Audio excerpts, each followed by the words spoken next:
भारत रत्न बाबा साहब डॉक्टर भीमराव अंबेडकर को जयंती पर कृतज्ञ राष्ट्र कर रहा है नमन। उपराष्ट्रपति और प्रधानमंत्री ने दी श्रद्धांजलि। रांची में राज्यपाल और मुख्यमंत्री ने किया नमन। नारी शक्ति वंदन अधिनियम को लेकर राज्य भर में उत्साह। कई स्थानों पर पदयात्रा और रैली का आयोजन। रक्षा राज्य मंत्री रांची में सम्मेलन को करेंगे संबोधित। सरायकेला में राजकीय चैत्र पर्व सह छऊ महोत्सव का समापन। कलाकारों की प्रस्तुतियों ने लोगों को किया मंत्रमुग्ध। कलाकार और छऊ नृत्य दल पुरस्कृत। और जमशेदपुर में आयोजित कराटे प्रतियोगिता में झारखंड ओवरऑल चैंपियन। रांची के खिलाड़ियों ने भी दिखाया दम। आईपीएल क्रिकेट का रोमांच जारी।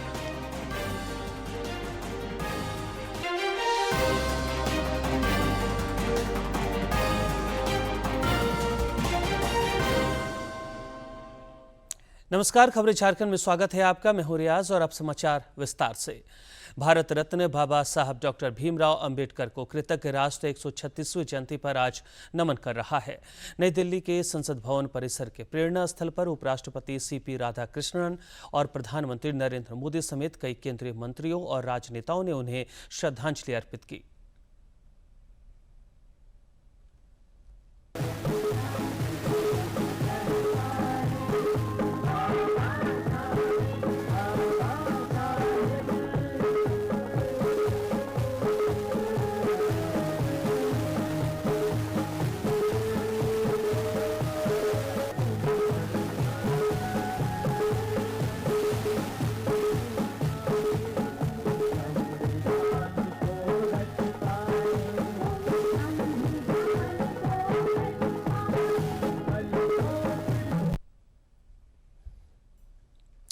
राज्य में भी जगह जगह श्रद्धांजलि और प्रार्थना सभा का आयोजन कर बाबा साहब को याद किया जा रहा है। राज्यपाल संतोष कुमार गंगवार और मुख्यमंत्री हेमंत सोरेन ने रांची के डोरंडा स्थित उनकी आदमकद प्रतिमा पर माल्यार्पण कर उन्हें नमन किया। इस दौरान राज्यपाल और मुख्यमंत्री ने भारत रत्न डॉक्टर भीमराव अंबेडकर के योगदान को अविस्मरणीय बताया।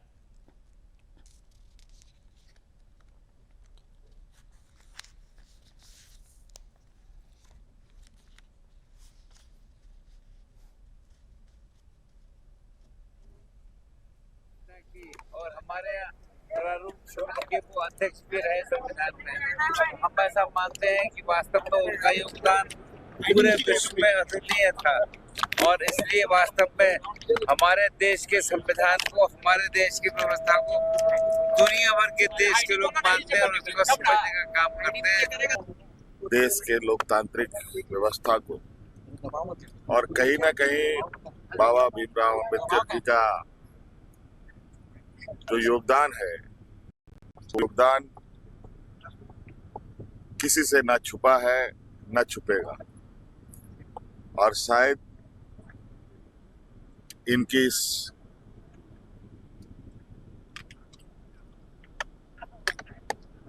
संविधान की रचना को पूरा दुनिया सलाम करता है।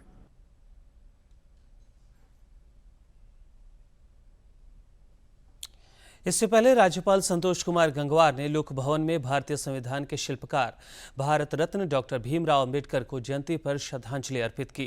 राज्यपाल ने बाबा साहब के चित्र पर माल्यार्पण और श्रद्धा सुमन अर्पित कर उन्हें नमन किया।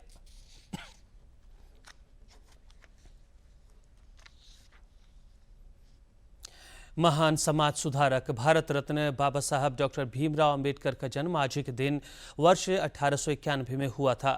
समानता और सामाजिक न्याय के लिए उनका जीवन पर्यंत संघर्ष आज भी करोड़ों लोगों के लिए प्रेरणा स्रोत है।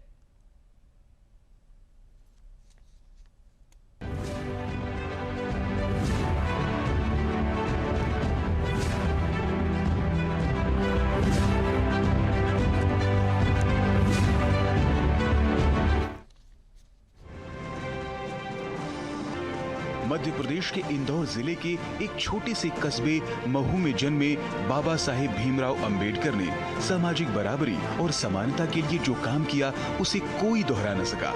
उन्होंने अपने विचारों और दूरदृष्टि से समाज में वो अलख जगाई जो आने वाली पीढ़ी के लिए एक मिसाल बन गई। डॉक्टर अंबेडकर अपने माता पिता की 14वीं और अंतिम संतान थे। पिता रामजी मालोजी सकपाल ब्रिटिश सेना में सूबेदार थे।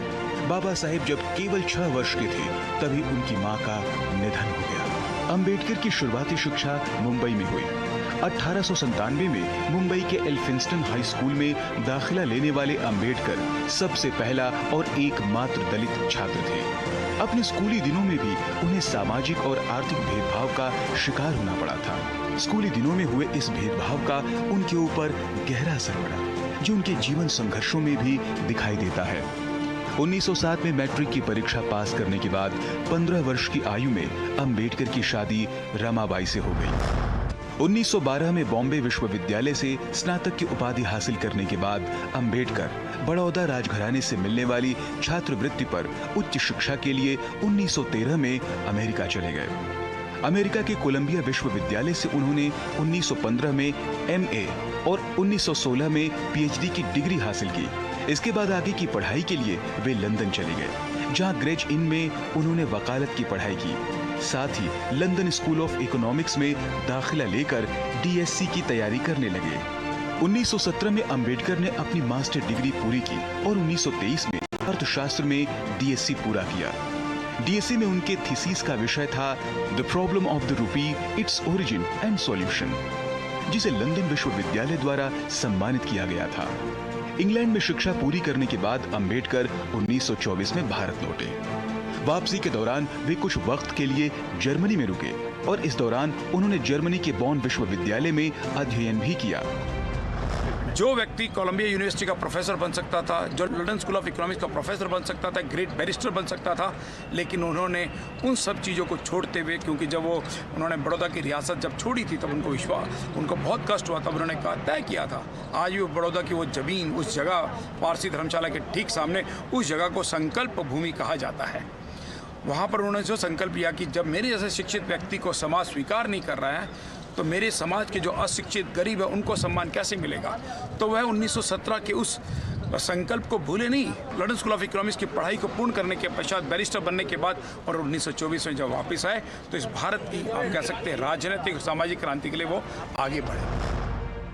बचपन से ही छुआछूत और जातिगत भेदभाव की पीड़ा को झेलने वाले बाबा साहेब अंबेडकर ने भारत लौटने के बाद जात पात को खत्म करने और दलित लोगों के कल्याण में खुद को झोंक दिया।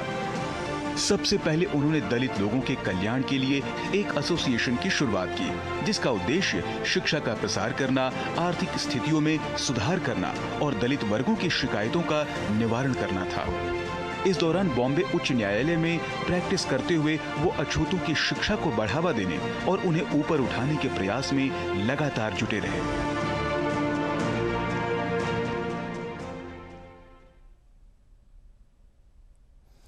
नारी शक्ति वंदन अधिनियम की दिशा में देश के कदम तेजी से आगे बढ़ रहे हैं, जिसके बाद महिलाओं को लोकसभा और राज्य विधानसभाओं में 33% आरक्षण मिल सकेगा। केंद्र सरकार के इस कदम से आधी आबादी में नई ऊर्जा का संचार हुआ है। हजारीबाग में इस सिलसिले में आयोजित पदयात्रा में महिलाओं ने उत्साहपूर्वक हिस्सा लिया।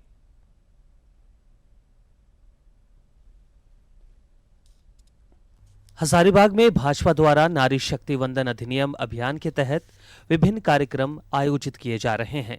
इसी क्रम में सोमवार को नारी शक्ति सम्मेलन और पदयात्रा का आयोजन हुआ।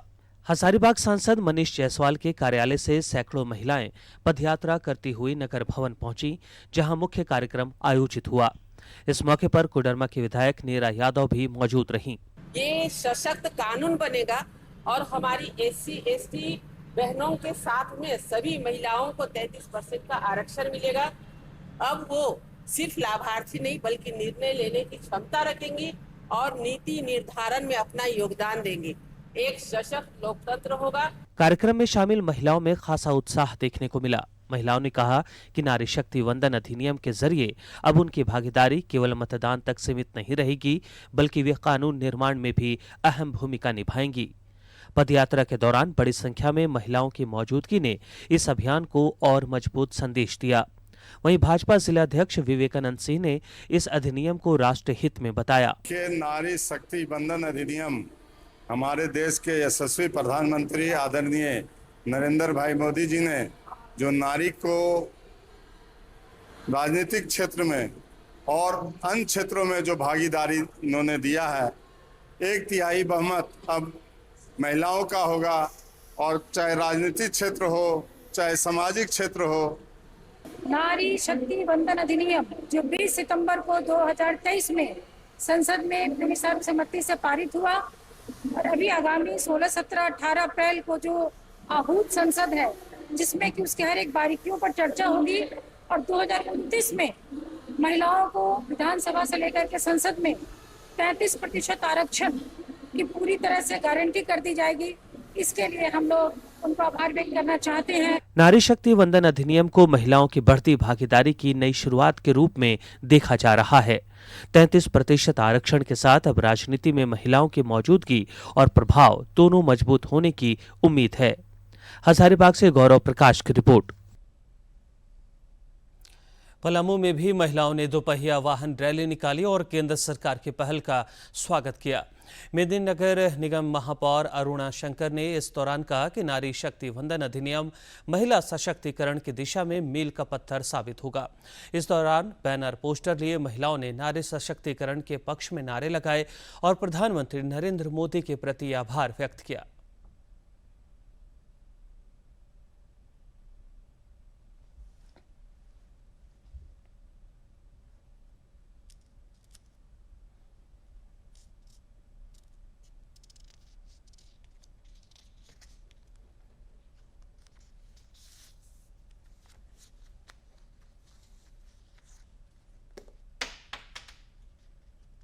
आज देश में ये बिल पास हो रहा है जहां महिलाओं को 33% जो है लोकसभा और राज्य की विधानसभा में उनको अवसर मिलेगा नेतृत्व करने का, एक समाज को आगे ले जाने का और देश को आगे ले जाने में एक महत्वपूर्ण भूमिका होगी। निकाली है नारी शक्ति वंदन अधिनियम 2023 के पारित होने की संभावना के लिए, और बहुत ही खुश है।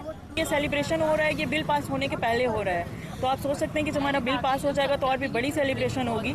और अगर महिलाएं और लड़कियों के लिए अगर आरक्षण निकाला गया है तो इसमें ये मेरा यही कहना है कि जो घर में बैठी रहती थी उनको अगर मिल रहा है मौका बाहर निकलने का, तो क्यों ना वो बाहर निकले, क्योंकि आज के डेट में सब लोग चाहते हैं, कोई मेल भी चाहते हैं, पापा भी चाहते हैं कि बेटियाँ बाहर निकले, कोई भी हस्बैंड चाहता है मेरी वाइफ बाहर निकले। तो आरक्षण मिला है तो इसलिए हम लोग बहुत ही खुश हैं। संताल परगना की महिलाएं भी नारी शक्ति वंदन अधिनियम को लेकर उत्साहित हैं। जामताड़ा के जिला भाजपा कार्यालय में एक प्रेस वार्ता को संबोधित करते हुए प्रदेश मंत्री शालिनी बैसखियार ने कहा कि इस अधिनियम से लोकसभा और विधानसभाओं में महिलाओं को 33% आरक्षण का लाभ सुनिश्चित हो सकेगा। इस अधिनियम से आधी आबादी को व्यापक अधिकार मिलेंगे और उनका वर्षों पुराना सपना साकार होगा।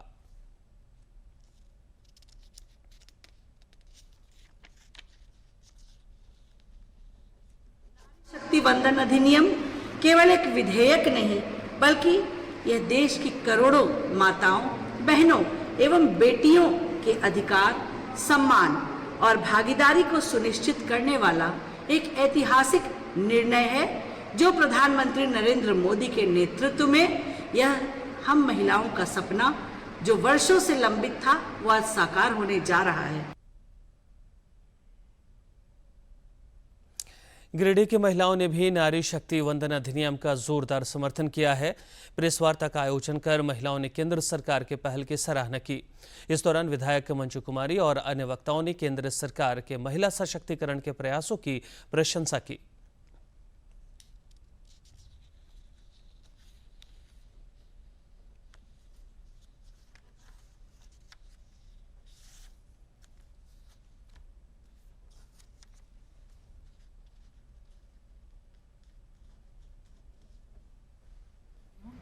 क्योंकि हमारी महिलाओं जो है अभी हर एक वर्ग में आगे बढ़ चढ़कर हिस्सा ले रही है। राजनीतिक क्षेत्र हो या शिक्षा से ले लीजिए या डिफेंस से ले लीजिए, हर एक सेक्टर में हमारी महिलाएं आगे बढ़ चढ़ करके हिस्सा ले रही है, भागीदारी ले रही है, पुरुषों के साथ कदम से कदम मिला करके चल रही है। इस अधिनियम के माध्यम से लोकसभा और राज्य विधानसभाओं में महिलाओं के लिए 33% आरक्षण का प्रावधान किया गया है। ये केवल एक कानून नहीं, बल्कि भारत के लोकतंत्र को और अधिक संतुलित और सशक्त बनाने का संकल्प है। जब महिला हर कुछ अच्छा से कर सकती है, आज पायलट बन गई है, आज आपने देखा ये पाकिस्तान में भी वो सब कुछ करके आई है, तो ये बहुत ही अच्छा होगा और वो अपना देश को बहुत अच्छा से चला पाएगी। उपराजधानी दुमका की महिलाओं ने भी लोकसभा और राज्य विधानसभाओं में महिलाओं को 33% प्रतिनिधित्व देने वाले इस अधिनियम का स्वागत किया है। उन्होंने कहा कि इससे नीति और निर्णय निर्धारण में महिलाओं की भागीदारी बढ़ेगी।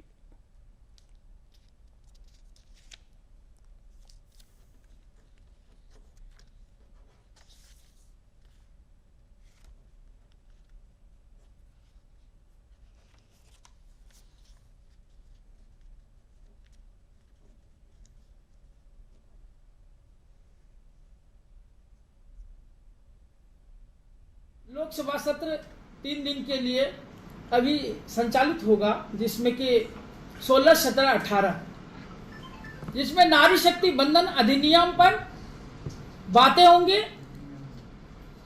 और ये बिल अपना मूर्त रूप धारण करेगा, जो हमारे लिए ये अधिनियम पास हो जाएगा और इसके साथ साथ हमें वो सम्मान मिलेगा जिसमें कि हम अपने भाग्य का फैसला खुद कर सकेंगे।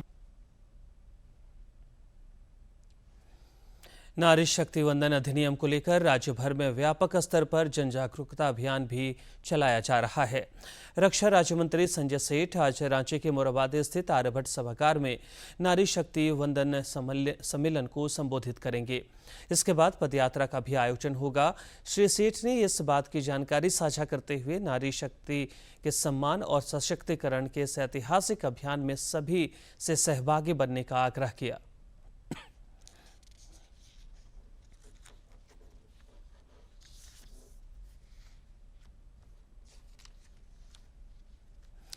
देश के समग्र विकास में महिलाएं महत्वपूर्ण भूमिका निभा रही हैं। रामगढ़ के संग्रामपुर पंचायत की ग्रामीण महिलाओं ने उन्नत चूल्हा का इस्तेमाल करते हुए कार्बन उत्सर्जन को कम करने की नज़ीर पेश की है। इस चूल्हे में जहां कम लकड़ी लगती है और धुआं भी कम होता है, वहीं खाना भी जल्दी बन जाता है।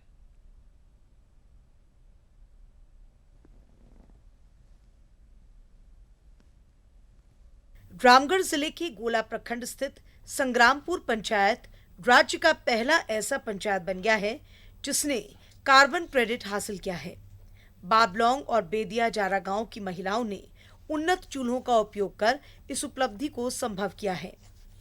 ये चूल्हे कम लकड़ी में ज्यादा काम करते हैं और धुआं भी कम छोड़ते हैं, जिससे महिलाओं को सांस से जुड़ी बीमारियों से राहत मिल रही है। सरकार और स्वयंसेवी संस्था सिद्धा के संयुक्त प्रयास से ये पहल शुरू की गई है। ज़्यादा लकड़ी में खाना बनाते थे, अब कम लकड़ी में हो जाता है और माने धुआं भी नहीं होता इतना। फायदा है, हम लोग को लकड़ी भी बचत होता है, थोड़ा सा ही लकड़ी में बन जाता है, ज़्यादा लकड़ी का खर्चा नहीं होता है, बड़ा जंगल नहीं जाना पड़ता है, मोटा लकड़ी भी काटना नहीं पड़ता है, हम लोग को पतला पतला लकड़ी ही से हो जाता है। देखिए, संग्रामपुर में लोगों को जो छोटे छोटे पर हाउस पोल्यूशन फ्री रहने के लिए एक अलग किस्म का स्टोव दिया गया था।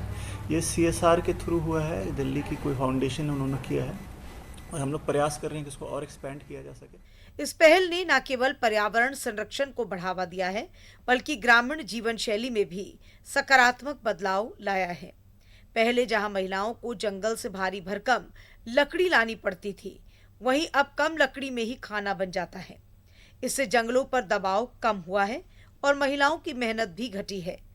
पंचायत के मुखिया और संस्था से जुड़े लोग इसे बड़ी सफलता मानते हैं और इसे पूरे क्षेत्र में विस्तार देने की बात कर रहे हैं। हमारी संस्था इस क्षेत्र में लकड़ी के चूल्हे को लेकर के एक प्रयास कर रही है कि किस तरीके से इससे होने वाला उत्सर्जन जो है वो कम कर सकें हम लोग, और जब वनों पर जो जैविक दबाव है जो जलावन की लकड़ियों के कारण, वो किस तरीके से हम लोग कम कर सकें, उसको लेते हुए हम लोगों ने इस क्षेत्र में अभी 4 साल पहले लगभग 150 उन्नत चूल्हे बांटे थे। इस साल हम लोग लगभग 500 उन्नत चूल्हा बांट रहे हैं और हमारा अगले साल का लक्ष्य और है कि हम और 500 चूल्हा और बांटेंगे इस क्षेत्र में, कि ये गांव वाले वनों पे जैविक दबाव भी कम कर रहे हैं और उन्नत चूल्हा जो यूज करके धुआं से उत्सर्जन भी कम कर रहे हैं, तो इनको किस तरीके से इसका फ़ायदा मिले, क्योंकि आखिर चूल्हा ये लोग जला रहे हैं, तो इनको इसका फ़ायदा मिलना चाहिए। कार्बन उत्सर्जन में कमी के इस मॉडल से न सिर्फ पर्यावरण को लाभ होगा, बल्कि ग्रामीण महिलाओं के स्वास्थ्य और जीवन स्तर में भी सुधार आएगा। रामगढ़ से कौशल किशोर तिवारी की रिपोर्ट।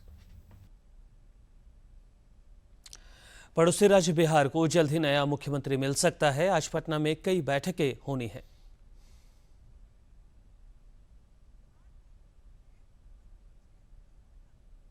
तेज हो गई हैं। के नेता के चुनाव के लिए भाजपा विधायक दल की बैठक आज बुलाई गई है। इस बैठक में केंद्रीय पर्यवेक्षक के रूप में केंद्रीय मंत्री शिवराज सिंह चौहान भी मौजूद रहेंगे। इसके बाद बिहार विधानसभा के सेंट्रल हॉल में शाम 4 बजे एनडीए विधायक दल की बैठक होगी, जिसमें नए नेता का चुनाव किया जाएगा।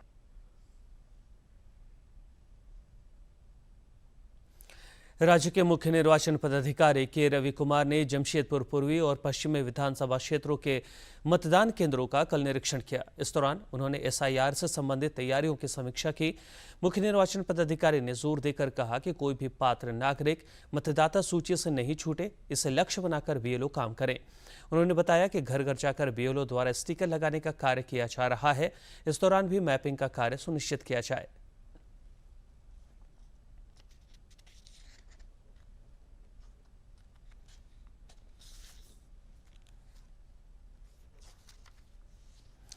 पश्चिम एशिया घटनाक्रम पर केंद्र सरकार की नजर है। ऊर्जा आपूर्ति और नागरिकों की सुरक्षा सरकार की प्राथमिकता है। इधर एलपीजी से भरा एक और जहाज जग विक्रम आज मुंबई के बंदरगाह पर पहुंचेगा। भारतीय ध्वज वाला एलपीजी जहाज जग विक्रम होर्मुज पार कर भारत की ओर आगे बढ़ रहा है। लगभग 20,400 मीट्रिक टन एलपीजी लेकर यह जहाज आज कांडला पोर्ट पहुंचेगा। एलपीजी पोर्ट जग विक्रम 11 अप्रैल को होर्मुज स्ट्रेट पार कर गया था। इस जहाज में 24 नाविक सवार हैं। जग विक्रम के आने से घरेलू बाजार में एलपीजी की उपलब्धता और मजबूत होगी। जग विक्रम मार्च की शुरुआत के बाद फारस की खाड़ी से निकलने वाला 9वां भारतीय जहाज है। पत्तन, पोत, परिवहन और जलमार्ग मंत्रालय लगातार विदेश मंत्रालय खाड़ी क्षेत्र में भारतीय मिशनों और अन्य समुद्री हितधारकों के साथ मिलकर काम कर रहा है, ताकि भारतीय नाविकों की सुरक्षा और समुद्री संचालन सुचारू बना रहे। प्रधानमंत्री नरेंद्र मोदी 26 अप्रैल को सुबह 11 बजे आकाशवाणी पर मन की बात कार्यक्रम में देश विदेश के लोगों के साथ अपने विचार साझा करेंगे। इस कार्यक्रम के लिए आम लोग अपने विचार और सुझाव टोल फ्री नंबर 1800-11-7800 पर भेज सकते हैं। और अब कुछ खबर राज्य के विभिन्न जिलों से फटाफट अंदाज में।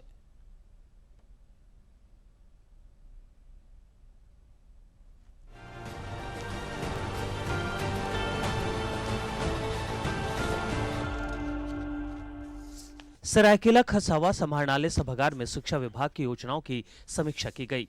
बैठक में बायोमेट्रिक उपस्थिति, गुणवत्तापूर्ण शिक्षा, आधारभूत संरचना, मध्याह्न भोजन, छात्रवृत्ति और अन्य योजनाओं के प्रभावी क्रियान्वयन पर जोर दिया गया। गुमला थाना क्षेत्र अंतर्गत टोटो के जंगल में नाबालिग के साथ सामूहिक दुष्कर्म की घटना सामने आई। पुलिस द्वारा त्वरित कार्रवाई करते हुए तीनों आरोपियों को गिरफ्तार कर न्यायिक हिरासत में भेजा गया है। पीड़िता का मेडिकल जांच और घटनास्थल की फॉरेंसिक जांच कराई गई है। बोकारो में बालेडी थाना क्षेत्र में नाबालिग से यौन शोषण के प्रयास का मामला दर्ज हुआ।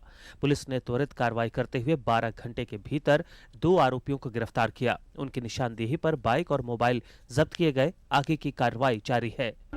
लातेहार में उपायुक्त उत्कर्ष गुप्ता की अध्यक्षता में विभिन्न जनजातीय और स्वास्थ्य योजनाओं की समीक्षा हुई। अधिकारियों को लंबित मामलों के शीघ्र निष्पादन, पारदर्शिता और समयबद्ध क्रियान्वयन के निर्देश दिए गए, ताकि लाभुकों तक योजनाओं का लाभ सुनिश्चित हो सके। देवघर के मधुपुर में मंत्री हफीजुल हसन की अध्यक्षता में समीक्षा बैठक हुई।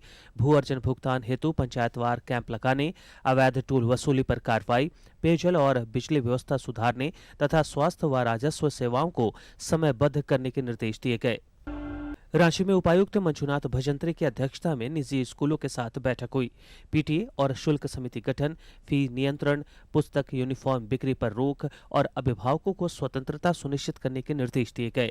उल्लंघन पर सख्त कार्रवाई की चेतावनी दी गई।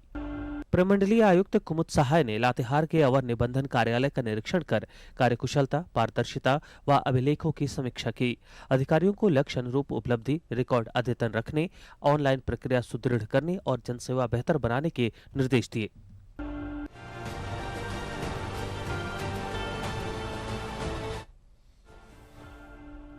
सरायकेला के बिरसा मुंडा स्टेडियम में आयोजित 3 दिवसीय राजकीय चैत्र पर्व छऊ महोत्सव का कल समापन हो गया। रंगारंग कार्यक्रम में छऊ नृत्य की मनमोहक प्रस्तुतियों ने दर्शकों को मंत्रमुग्ध कर दिया।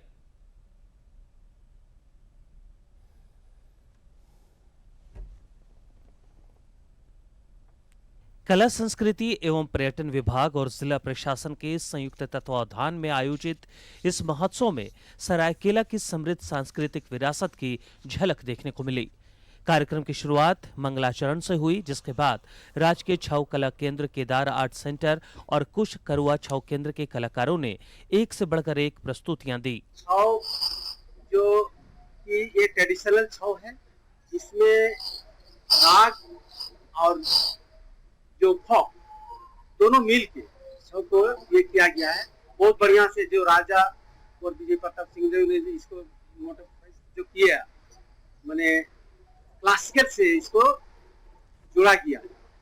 जैसे कि अभी हमारे जो प्रजापति बटरफ्लाई जो डांस किया बच्चा, वो राग दरबारिक से था और ताल लिया गया था, एक ताल। और सबसे बड़ी बात है, सरायकेला इतना छोटा जगह है, लेकिन 8 पद्मश्री यहाँ पर मिला हुआ सरायकेला में। और पहले मेरे ख्याल से पद्मश्री झारखंड में जब आया तो फर्स्ट सरायकेला में ही आया।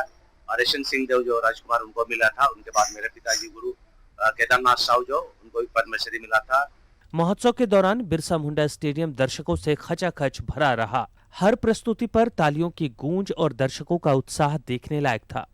विभिन्न शैलियों में छऊ नृत्य की प्रस्तुतियों ने न केवल मनोरंजन किया, बल्कि इस लोक कला के समृद्ध परंपरा का भी संदेश दिया। कलाकारों की ऊर्जा और समर्पण ने पूरे माहौल को जीवंत बना दिया। Vishal Kumar Karwa, it's an honour for me to get this golden opportunity to represent Saraikela Chau in front of the audience of Saraikela. Saraikela, the place where the Saraikela Chau originated from the Royal Palace, and Chaitra Parv is a holistic festival, and we have been connected with this dance form since my childhood. यह आयोजन एक बार फिर साबित करता है कि सरायकेला खरसावां की पहचान उसकी समृद्ध छऊ परंपरा से जुड़ी है, जिसे संजोना और आगे बढ़ाना सभी की जिम्मेदारी है।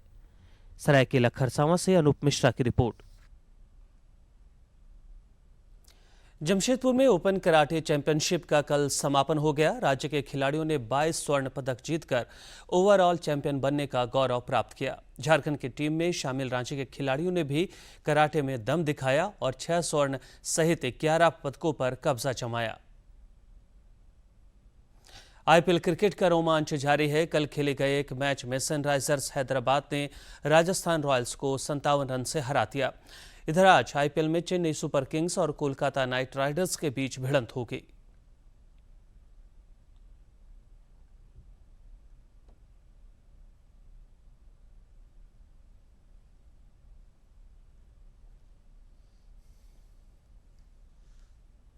और अंत में मुख्य समाचार।